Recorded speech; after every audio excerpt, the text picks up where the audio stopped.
आफैले प्रमोसन गरेको रेस्टुरेन्टमा यति धेरै सेल्स हुन्छ भनेर सोचेकै थिएन।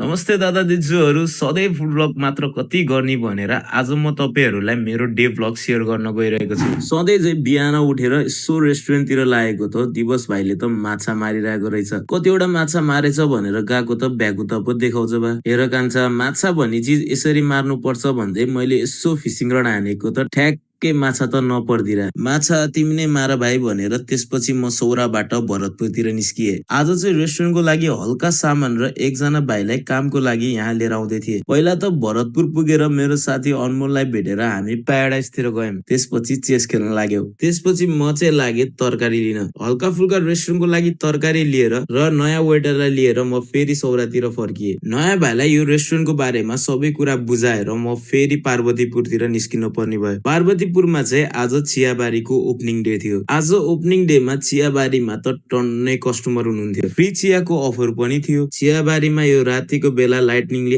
एकदम दामी देखिरहेको थियो। यता स्नोकरमा पनि कस्टमरहरू टन्नै थिए। अनि आजको सेल्स कति भएछ भनेर बुझेको त एक्ज्याक्ट सेल्स त भन्नु भएन, तर सोचेको भन्दा धेरै राम्रो भएको थियो भन्नुभयो। तपाईलाई के लाग्छ, नेपालमा बिजनेस गर्दा फाइदा हुन्छ कि हुँदैन? कमेन्ट गर्न चाहिँ नबिर्सिनु होला। आजको लागि मेरो भ्लग यति नै। आई होप तपाईहरुलाई मेरो भ्लग राम्रो लाग्यो होला। अब छिटै भेटौँला अर्को भ्लगमा।